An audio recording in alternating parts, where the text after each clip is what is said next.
Hello and a very warm welcome to another HAKOM webinar. I'm Stefan Komornyik, co-founder and managing partner at HAKOM Time Series. Like always, our live webinars are recorded and uploaded to our YouTube channel. You will receive a direct link along with a follow-up email right afterwards. Check out our YouTube channel for more in-depth information on Time Series. Last time we talked about ChatGPT. We discussed how it is set up in a developer environment and in which ways ChatGPT helps to speed up coding in no time using our PowerTSM time series platform. And this time we will have a special focus on applying AI in the energy industry. So let's have a look at today's agenda. Today we will explore how AI can help address some of the most pressing challenges in the energy industry, imposing a growing importance in driving efficiency, sustainability and innovation. We will show how AI is transforming energy data into actionable insights, enabling smarter grid management and resource allocation. We will then focus on the interplay between AI and time series management. Whereas there's a complexity in handling the data itself, AI will give insights through analysis and interpretation. Talking about data is always talking about privacy. Therefore, we will highlight the importance of synthetic data and how to create it using GANs, generative adversarial networks. We will compare synthetic data with real-world data, highlighting differences and similarities. Then, of course, we will have a look at some use cases for synthetic data and discuss key differences and the various advantages involved, including ethical and commercial aspects. Before we reach a conclusion, we will take one step back and reflect on the requirements that a time series technology must fulfill in order to take advantage of the AI features mentioned above. With us is David Garrett, a key AI evangelist working at one of the largest energy service providers with a focus on the European markets. With over 30 years of experience as a management engineer and consultant, David specializes in overseeing advanced technical architectures. His professional journey includes energy markets, NGOs, such as the UN, research institutions, telecoms and military systems development. David will share his insights into solving pressing challenges in the energy sector by pushing the boundaries of GAN usage. Let me also introduce Rosana Gomes, Senior Data Scientist at the Research and Innovation team at HAKOM Time Series. With over 13 years of experience in research, Rosana is the lead researcher in many of our R&D projects focusing on data management and analysis. Besides overseeing data science workflows in the R&D team, she is responsible for managing the whole research projects portfolio at HAKOM. Today, Rosana will let us benefit from insights about data management and good practices to build and maintain data science workflows in the energy sector. So, let's start the webinar and meet the panelists.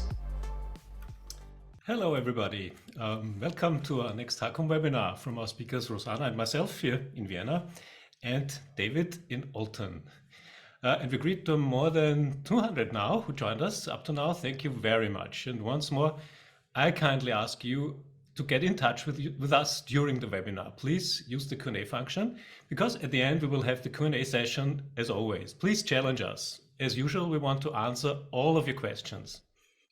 Last time we did a webinar about how ChatGPT can help developers creating time series-based solutions. And if you're interested, please check it out on our YouTube channel. We got a lot of feedback, interesting comments and requests, and I'm sure that for today we also found another real hot topic. Talking about time series in the energy industry is obviously always talking about lots of data. Where does it come from and how can we make the best use of it? But today we asked the question, how can AI help us exactly here? So let's jump right in and pass this question on to David. David, being a true AI evangelist, please give us some insights from your experience. I'm still recovering from 30 plus years in the industry. Thank you very much for the invite. Hello and welcome to everyone joining us online. Stefan was right. I think it was 30 years ago. I worked at the UN. We were doing multidimensional time series. We didn't have the joy and pleasure of what we have today with generative AI, the GANs and the elements that we'll talk about. I'm going to go through quite a fast pace. I apologize, but there's a lot to fit in and it will create a dialogue for the future, hopefully with HAKOM and myself. So we're embarking on an insightful journey into the world of synthetic data. I'll try and explain these terms slide by slide. I really am keen on starting with data strategy. If your company has grown up organically, you have data everywhere. You have on internal drives, external drives, in the cloud, on-premise, off-premise.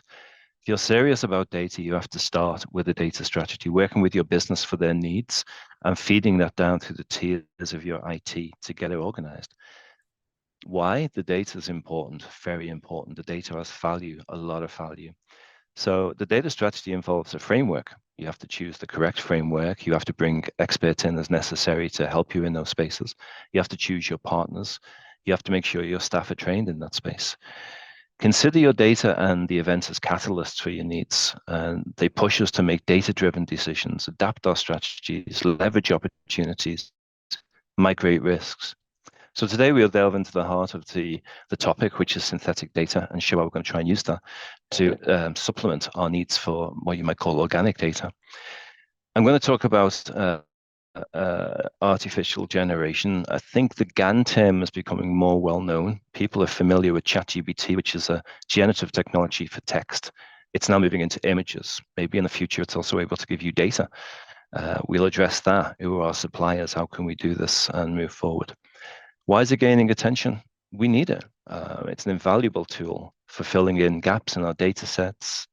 Stefan mentioned privacy. It's super important that we deal with the privacy regulations, the GDPR, the FADP, as we have in Switzerland now, and make sure none of our personal data or company data is shredded to the cloud, let's say, or shredded to the internet. We need to put her in encrypted places. We need to protect her at all costs.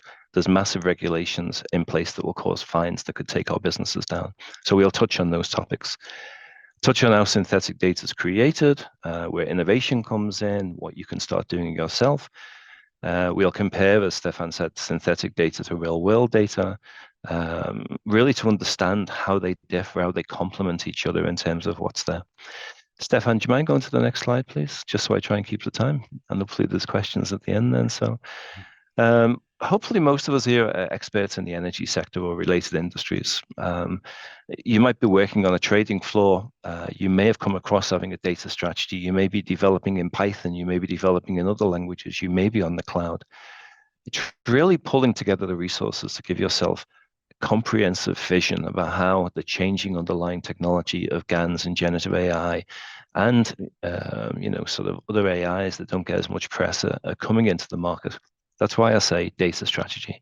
There's probably 5 points on data strategy. There's identify, store your data, provision, integrate, and have that governance in place. If I buy data, for example, from a third-party supplier, I'm trying my best not to advertise in this presentation, and I have some points missing. Maybe I want to use synthetic data to close those points, but there's copyright.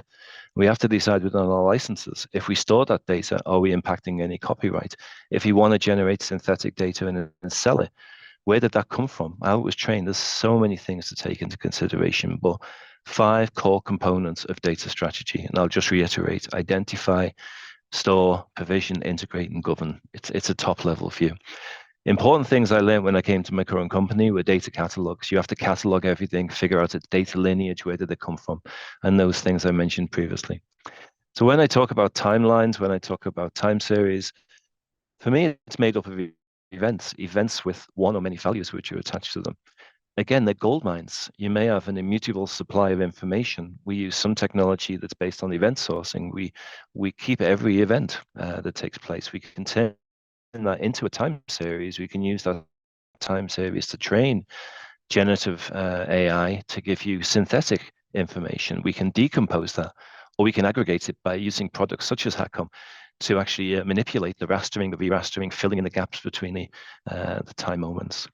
So I'll just move on in terms of what's there on the slide to see if I've covered it. Thank you very much, Stefan. In this slide, we're looking at sort of defining the KPIs. Now, KPIs are so important to me at the moment.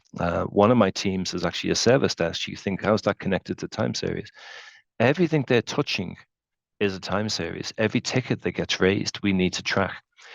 Maybe in future, in one of these presentations, we talk about reinforcement learning. How can you have predictive How can you go beyond GANs in terms of having predictive technologies? So all of these things fit together. Some of you may be using IoT, volumes of data which are coming in, which you're storing. There's a cost, as I mentioned earlier, to storing. You want to transform events into time series. You're storing that information. You have a certain horizon. You may want to go back for regulatory reasons, 10 years. You may have some data missing. You want to do an analysis within a changing environment of assets, which are aging environments. You may want to run simulations for what's taking place there. Can you do the next slide, please, Stefan? Is that okay? Sure. Time goes very quickly when you're talking about time, I'm discovering at the moment, so I'm really sorry about that. So if we move on to this slide, let's start talking about the key topic of synthetic data. Synthetic data is not fake data. Synthetic data is real data, indistinguishable, hopefully, from real data. When you trained the GAN, and we'll explain that in a slide or so, you're taking real data to train a generative AI to produce real data. But it's forecast data. It's filling in gaps, let's say, if I explain that correctly, quite quickly. So you're taking and you're training a neural net on data that you already have. Now, remember what I said, it may be composed from events. You may have already added a certain level of synthesis to the process before you pass it into the GAN. The GAN itself just wants to recreate in the most accurate way. You've done your statistics, you've figured out the characteristics. You may have used one of many different Python libraries. I think Python is probably very familiar in this sector. Your TensorFlow, your Keras sort of APIs on top, and you may have done some processing. So you can blend GANs with other technologies. It's up to you. It depends on what you need at the end of the process. But let's keep this simple by talking about the GAN point. I've just alluded to several points on how it's actually created. Range of techniques, sophisticated algorithms, packages. There's people out there much more familiar than me with TensorFlow and Keras and PyTorch and the things built on top of those technologies. But you can actually build your own generative adversarial networks using the same technologies. I think within TensorFlow, if you're advanced, you can go off. I know you can. And you can start writing the code pretty much immediately. If you've got cloud technologies and you're doing infrastructure as code, you can start spinning this up. If you're using, I don't really want to give you a bias towards, say, AWS over Asia, but they provide environments where you can spin up generative models very easily. So you can code. You may have a strategy where you actually, what you might call buy before you build. But the secret is to get into the generative adversarial network technology for your needs. And I reiterate, based on your data strategy. What's the similarities? What's the differences between the two technologies? You'd hope, sorry, I say that one again. What's the difference between synthetic data and real data? I don't want to see any differences. I want it to fill the role of real data. I may in the future even decide to use my synthetic data to retrain the GAN. I may tweak the statistical elements of what takes place for my own needs. I try and find a quick example without giving away the intellectual property of my company. If we had assets that were aging, I may want to change the data based on some aging characteristics of what takes place. I may want to do environmental changes that can actually create the amount of data I need for simulations in a wider area. I may want to use it for test data to test my environment to make sure it's there. Maybe in our careers, we've all been there creating test data. It's a very painful experience, but now we're able to create key data to exercise our systems. I'm just checking my clock, if you don't mind me. I think I've got 5 or 6 minutes left, so I'm not going to speed up too much. I'll keep the same pace. To conclude, synthetic data is not just a trend. It's growing and growing, and more people are using it. If you look around, your providers may start supplying synthetic data to you. When we ask for forecast informations, we're in the hands of other companies to give us synthetic data. We don't know how they created it unless we have a very close relationship with the supplier. We want data for our needs, our forecasts, our weather forecasts, and so on. Remember, as the data gets more complex, the cost becomes more. It may be beneficial to go to a third-party supplier of synthetic data. If I move on to, I think it's the next slide. Thanks so much. This is probably the key slide. What are GANs? And I talk about this in 1 minute, which doesn't know justice at all. I think 2014, I think it was a professor at a university. It's normally how these stories start. A guy called Ian Goodfellow and his colleagues generated this concept of adversarial networks. And I was joking with Stefan and the team. I missed out on yet another win in 2014. It's now nearly 10 years later on. They created the GAN, and it's very simple. And hopefully this picture gives you the example. There's a generator and a discriminator. The generator does its best based on some noise that it starts with, or some pre-training elements and noise, to generate, in this case, time series. And it tries to do it in such a way that's indistinguishable. The discriminator is that partner that goes, that's rubbish, do it again, improve it. That doesn't even fit in with what I expect real data to look like. And you can imagine this adversarial relationship between the two of them with a feedback element from the discriminator that allows it to improve. To a point, the discriminator simply says, I think it's real. And the better it gets, the more reality kicks in. That's real, that's real. Now we've trained our model. We can do things with that model. I won't go into it at this stage. We can combine it with other elements. We can trim the model in different ways. And it's a big 2 or 3 hour subject, or if you look on YouTube, you could find 50-hour lectures. So it doesn't injustice in 1 minute to try and explain it. I say one thing maybe to finish this slide. In 2022, I think $300 million was spent on synthetic data. By 2032, the projections are around 3 billion that will be spent on synthetic data across the era. The next slide, please. Coming. It's okay. Maybe I'm going faster than the slides, which is a problem. So I might just backtrack in terms of just things I've said before. I'm going to talk about privacy again. There's always a myth about synthetic data for genuine insights. First of all, as I've just explained, we're trying to make it look like real data. The GAN will make it look like real data. It's going to pass, it's going to clear the gateway, the quality gateway that's called the discriminator. And it's now accepted as real data, but it doesn't have any GDPR, FADP, Swiss regulations that you're going to come across. If you want to sell that data, you can become a supplier. It's always a question for your own core business. And my energy company, we have lots of data. We store lots of data. We're using cloud technologies. Do we sell it? No. Do we want to sell it? Maybe. I don't know. There's value in data. None of this is reality in terms of what we're doing, because I'm being very careful, because we need to protect. AI can be used in many different ways these days.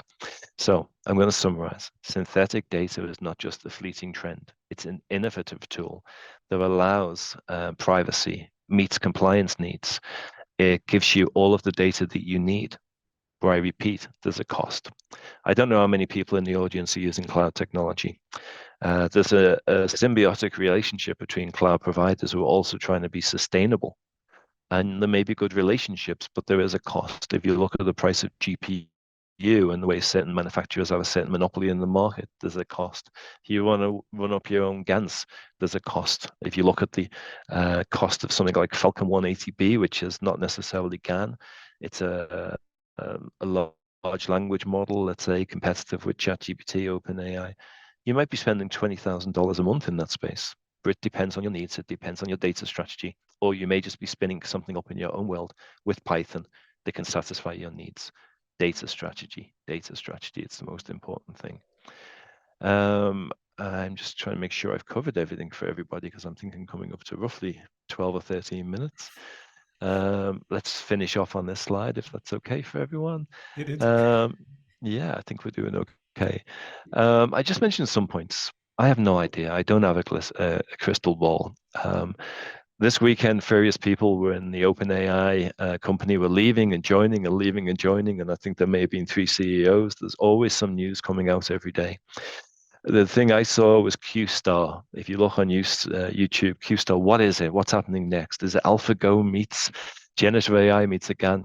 There's going to be so much change in this area. And there's a lot of regulatory change as well that's coming in. If you're not following, I think it was your presenter in one of the previous ones, Stefan, talked about the regulatory elements, the legal elements around AI. And this is also very important. It fits hand in hand.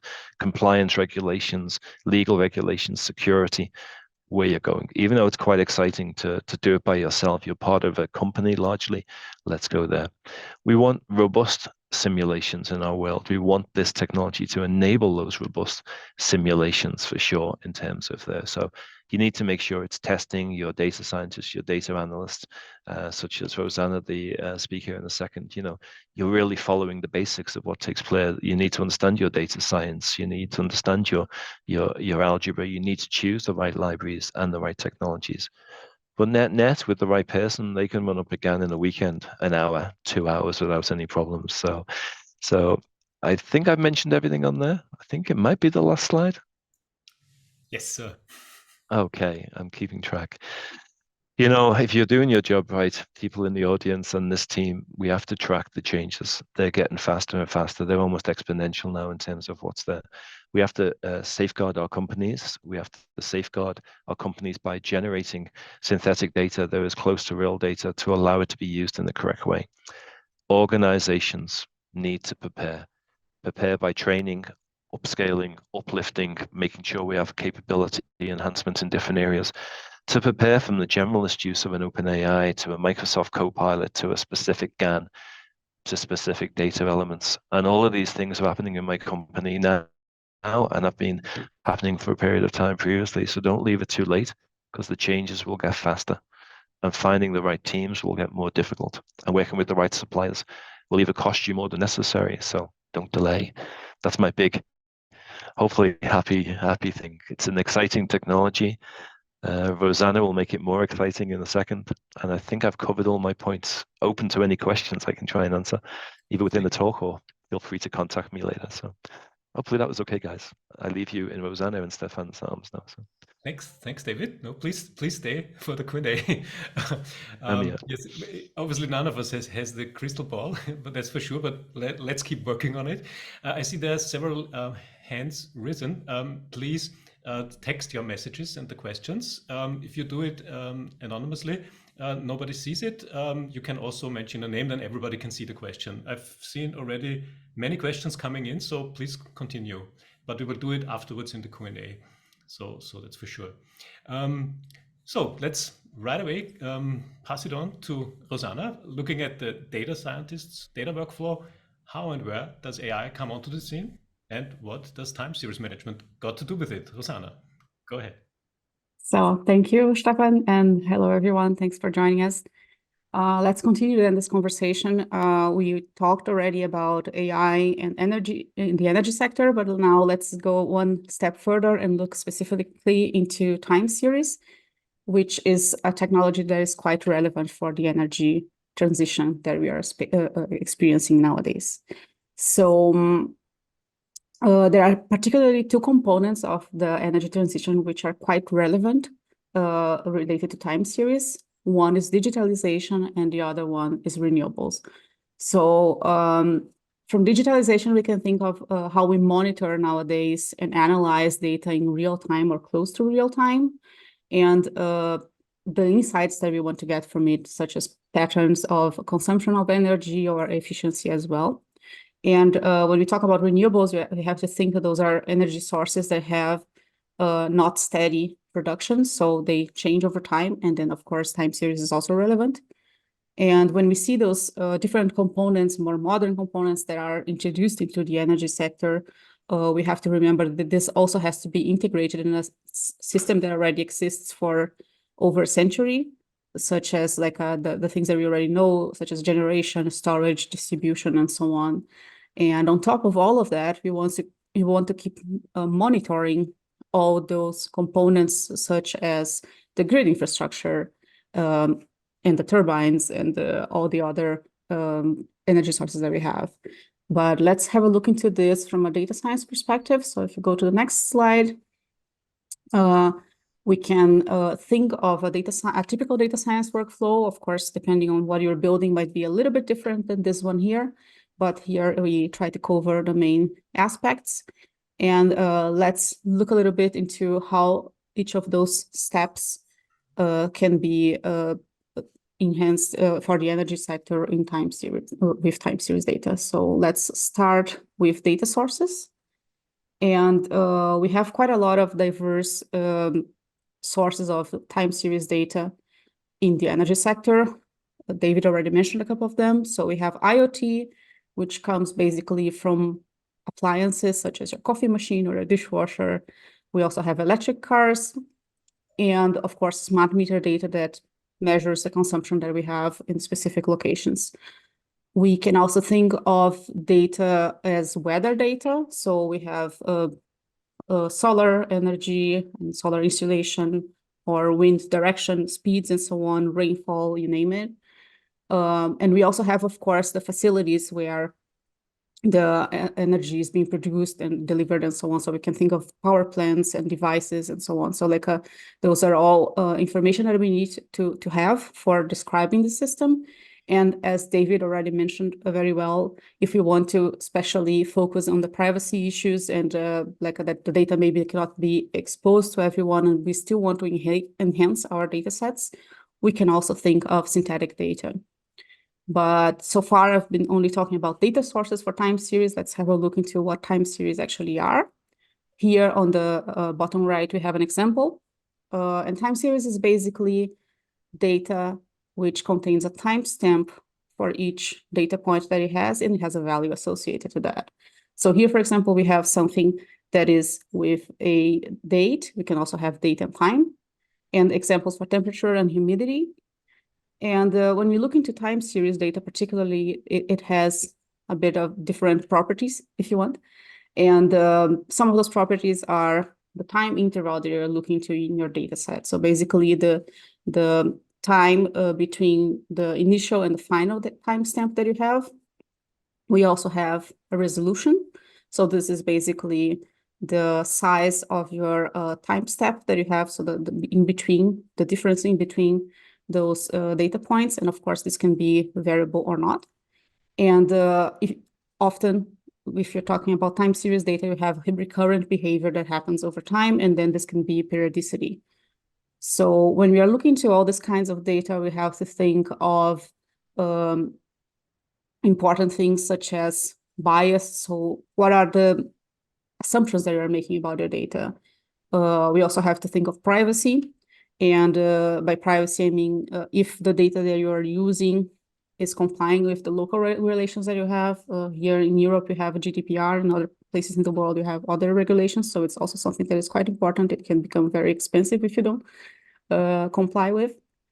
And we also have the topic of reproducibility that is quite relevant for us if you're considering how data can be documented and processed, and that we can reproduce the data sets that we're creating, and also that the data sources that we have are reliable as well. So moving on, we can also look. Keep an eye on the time, please. Just. Yeah, sure. Mm-hmm.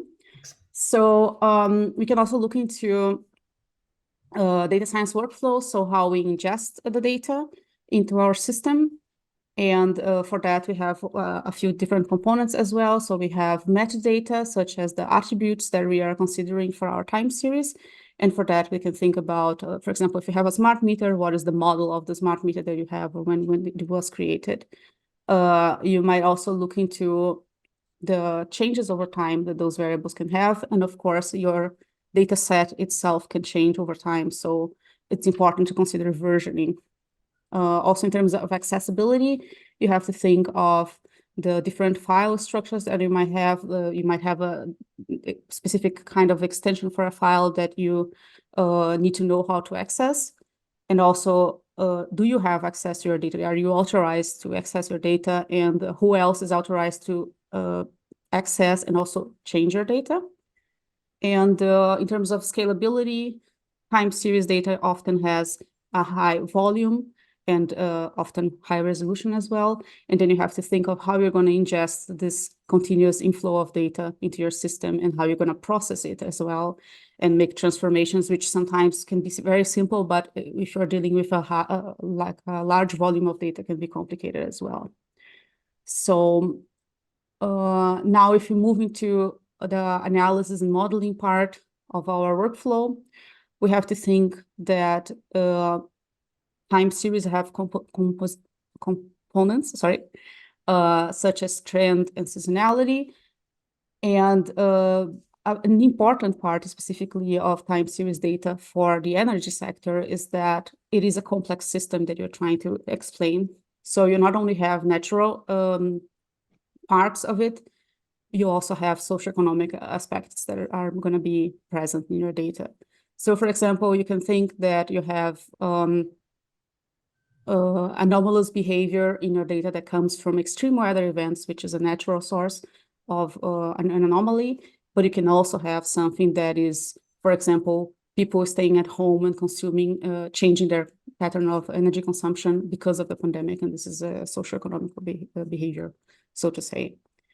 And in terms of modeling, we also have, we can consider feature engineering and different kinds of forecast intervals that you're looking to, and that your model has to be able to not only describe the data well, but also describe the patterns that you have over time.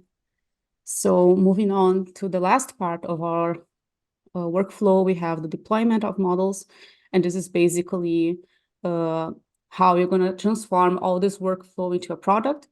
And we have to, of course, rely on standard software development practices, and such as testing, releases, and monitoring your model and your products. But of course, this product will be built on top of data and machine learning. So you have to make sure that all those best practices are also carried around with that, and also the security part, which nowadays is quite important as well.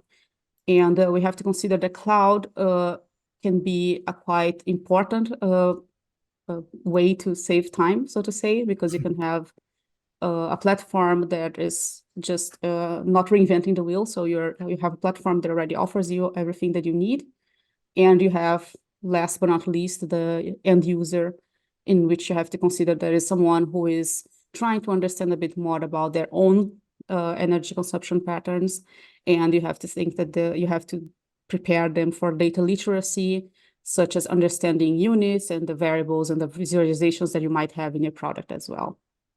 So to wrap it up, as we speak now, we have AI and data-driven products being created for the energy sector. It is something that is really booming. And I hope I convinced you the time series technology is quite crucial for building those products. And when we are building those products, there's no really a silver bullet. You always have to consider all the components that you have for that. You have to consider the data. You have to consider the machine learning models that you have. You also have to consider good DevOps practices for your software, and of course, the business that you are building in the energy sector. So relying on platforms can be quite helpful to save you time and to build high quality products. And with that, I will finish. Thank you very much. Thanks, Rosana. So no crystal ball, no silver bullet, but it's hard work based on good technologies. And that's what our challenge actually is, delivering a state-of-the-art time series technology. So before we come to our Q&A session, and I see a lot of questions have already come in, I'll start our call to action. Vera, please start the clip. Today we saw how AI can help the energy sector overcome its challenges and achieve its goals. There are many opportunities and possibilities for AI to create value and impact the energy industry. We hope that this webinar inspires you to explore them further. To profit from those capabilities, let's unleash the potential of AI with our time series technology for your specific use case. We have created an efficient process to work out a clear proof of value to make this as straightforward as possible. Together with your experts, we will create code on the fly using the PowerTSM time series service and useful Python libraries tailored to your requirements. We've fully standardized this process so that you can take away valuable insights within just a few hours. Contact us at tsmlab@hakom.at to get more information. Now, let's start answering some questions. As always, back to you, Stefan. Yes, let's hang on and start with the questions. We start with one important question, whether the presentation will be made available. There will be recordings made available. We'll send out the link right afterwards. So that counts also for the whole Q&A session. If because we're a bit over time, if you don't have any more time, then you can have a look at the recordings, and we will record also the Q&A session. So that was clear. I have an interesting question. I think this one would go to David. Is it already possible to obtain synthetic data? And if so, which data? David? I think it's difficult to fully know. Some of our suppliers, you have companies like Volue and Whatsite, their proprietary generation techniques. Do you really know where the data comes from? It depends on your commercial agreements with them. We have not bought synthetic data knowingly. Anything which is a forecast has been generated in some form. So if you're using forecast information, be it weather information or the time series, you may well have bought. It sounds like one of those commercials. You may well have unknowingly bought synthetic data. You know, anything which is forecast got created. So possibly, but as a company, we don't go and buy synthetic data. If anything, we'd look at the models or writing the models ourselves because we're in that kind of space at the moment. So. Okay, thank you. Maybe a question related with this question.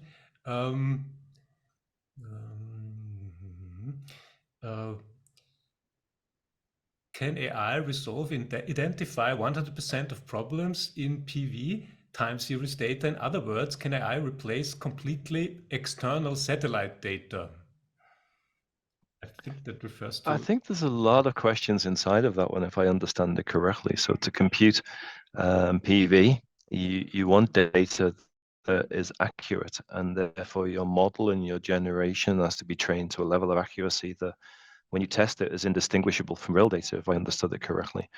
If you're doing forecasts, it's only as good as the data that you trained it on, I guess. So it's a complex question, I think, if I understand it correctly. I'm quite happy if the author wants to write in more detail and I can respond offline. Maybe that's the best for time. So a bit easier for this rather comprehensive question. I think so. Can GANs be a way to create competing frameworks to find solutions for a specific problem? I think yes. Again, I like there's an expression in AI, if I get it right. It's a mixture of experts where you can have lots of different models. And if you formulated them, there might be some people out there using lang chains, and it's limited currently by your own imagination. If you've created a model to generate something and you get data from it, it's how you aggregate that data, how you deal with that data in a different way, how you feed that data in. So if I just paint the picture very quickly, I might have a mixture of experts controlled by something like LangChain that's generating different kinds of time series from different models. On the other side, I've got Python libraries that are doing comparatives. Maybe you're feeding them into HAKOM databases and extracting.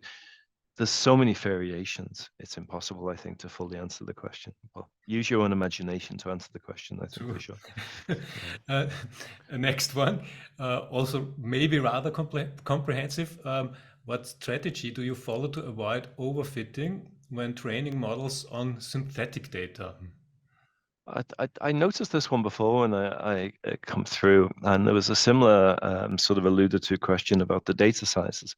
If I was training something to produce realistic images, such as of the Mona Lisa or of a certain artist, I have to feed her enough information. So if I start off with small data sizes, there is a chance of overfitting. And it's how we do maybe data augmentation to increase the size, variability. As a data scientist or a data artist, you want to take this small sample of data, this moon rock, let's call it, and you want to extrapolate something from it. You want to figure out the entire composition of the moon. So I think data augmentation, possibly regularization techniques. If you're really into the innards of the actual neural network itself, you want to try and avoid memorization elements. You may want to drop some of the neural elements. You know, you've got a lot to play with and maybe a lot to learn in the process. What else? Pre-trained models. It may not be about buying data. It might be buying pre-trained models, giving you an option to generate your own on-demand, but that's a commercial alignment. You know, it's always the same. The cost of generation I alluded to, value and costs in this expensive world. So yeah, pre-trained models, data augmentation. Yeah, I think it's my easy thoughts for the moment. So. Thanks. Another one, maybe this one one's for Rosana. What exactly is the important problem in the energy sector that HAKOM is trying to solve? The question is forecasting. It's also a very comprehensive question, but Rosana, maybe you could give us an idea. So here at HAKOM, we are focusing on the data management part of things. So, for example, the comment I made about a high influx of data and how you have to process all of this quickly. But of course, this is the data management is quite important for the whole other applications that you can have for AI, such as forecasting, for example, but can also be analysis as well. I don't know if Stefan, if you want to also add to it. I could add loads of it, but I might also refer to another question. It goes into the same direction. How is HAKOM synthetic data different from, say, another library? Mhm. And I'd like to say that we at HAKOM, we provide an enabling technology. So we provide a time series technology that enables AI, generally spoken. And what we also work at is a marketplace, creating a marketplace, and not only for data that's available, but in future also synthetic data. So if somebody creates data like synthetic data, it will be available on our PowerTSM platform. So you can have an access to a repository where this data is available to you, and it will be invoiced via the portal in PowerTSM. So that's our approach. We enable and provide the base technology. So that's our positioning. Maybe a last one in the main time of the webinar. What is the situation regarding copyright on synthetic data?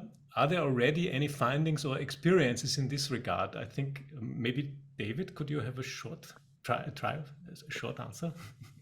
I used to work with a rather loud Czech friend, and he came up with concepts of taking raw data, transforming raw data to standard data, turning standard data into theme data. Then we took it back to subject matter, which we fed into a system. Let's say it was HAKOM in this case. As we went through each stage, we were trying to add value, and occasionally there was points missing. And I alluded to it before. How do you extrapolate 2 points, and who owns that point? And how do you keep the licensing information tracked? Now, here we're talking about training something to produce something that's identical in terms of statistical characteristics, let's say, to the start.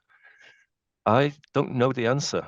I think you're on thin ground. If you've just generated something that's an identical copy of the real thing owned by a company that you trained on now, you may then extrapolate that you use several companies to train your model, which is maybe an extrapolation of an OpenAI kind of world.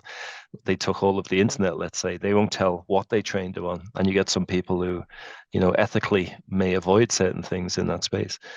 I think it's a tough subject. There is some regulations, and I think other speakers have told quite well what the answer is.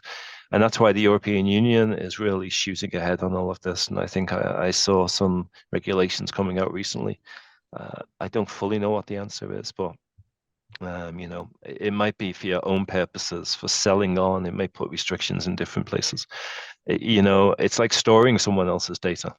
How long can you store it for? It's in your commercial agreement. So have that traceability, data lineage, data catalog, and be ready if the regulator does a dawn raid on your company with all the answers.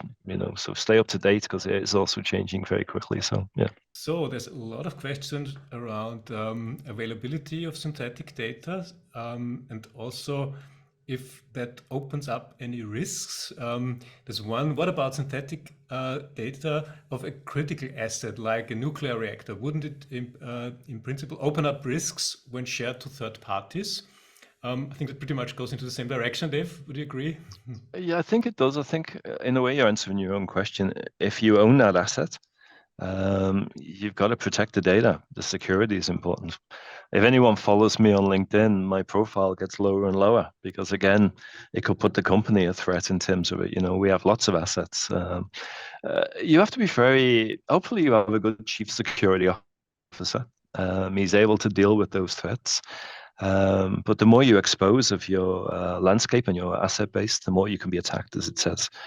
Famous ones are denial of service attacks more than anything else. What are they trying to attack? They have to get in. They have to somehow, I think, I'm not blaming the Israelis, but they were doing a lot of good security stuff against power. The protocol, SCADA protocols and stuff are very simplistic. You need to protect the network. You need to protect the data. So would I want to generate synthetic data around nuclear and then ship it to third parties? Probably not. But then you have to think to yourself, what could they do with it? It's about gaining access. I don't know. an environmentalist gains access to it, it's different to a terrorist gaining access to it, to something else. It's a really difficult political one. You know, what's the film about the guy who invented the nuclear bomb? You know, at the end of the day, Oppenheimer. They ended up in a movie. Yeah, you know, it's just protect your assets right across the board, and be careful who comes to your door. Encrypt at rest, encrypt in transit, and don't let people into your house unless they have a good key. You know, so yeah. True. Well, another one, does HAKOM create own AI products for others to use? We definitely work with AI, but our product is the time series technology enabling this. There's a lot of projects. Rosana is working in those projects in our R&D team, where we make use of AI for different purposes. But what we do there is we break down the requirements to the time series technology. What does a time series technology need to deliver to make all this possible? So that's basically the positioning of our company. There's a lot of questions. I will do them. I will text the answers later on. Maybe let's go for another last one. Do you have a favorite, David or Rosana, in this list? Of the questions, I was thinking favorite model or favorite Python library or something. No, that was not a question by a spectator. That was my question to you, because there's a long list. Well, maybe there's another one towards risk. If we are trying to create a synthetic data set without any trends, noisy data, how will it look like noisy? I think this is my new friend Jose Beeben. I was looking at a couple of your questions, Hosan, in that sense. The magic's in your hands. If you're trying to create a synthetic data set without any trends, noisy, it's how you're training it, how you're dealing with some elements to restrict. Maybe you're dealing with certain, chopping changes at the start, and you're trying to shape it up, because what you get at the end is what you want. And if it produces what you want, then you've succeeded. And some of the other questions around that space about how do you deal with events like holidays? You know, you're talking about seasonality. How do you build seasonality into your model? And it may be that you're feeding it with different elements, different parts of the actual time series to try and exemplify seasonality, or you might generate each part and then splice it later on. It's in your hands. You know, it's how you want it to be trained. It's how you want to shape the model up for your own training. So a few of the questions allude to the same area, but unless you've tried it, I guess it's more difficult to understand. It's pretty simple once you go beneath the surface, in a sense. YouTube can be your friend if you've got nothing to do for the next couple of days. Watch YouTube. There's a lot of good videos out there at the moment. So, thanks, David. I think we have to close this event for now. We have a lot of open questions. If you write them directly to me, if you put it out anonymously, I cannot answer it. So just send me a text message, and we will answer the questions. We have some questions where I know the names, and we can answer to those in due course, and we will do. We promise that. And once again, apologies for the overtime, and thanks a lot to the panelists, Rosana and David, for your help. pleasure. I got a lot of very, very nice remarks here. So thanks to all of you, and see you soon again. Don't forget, life is a time series. Bye. Thanks, guys. Goodbye. Bye. Bye.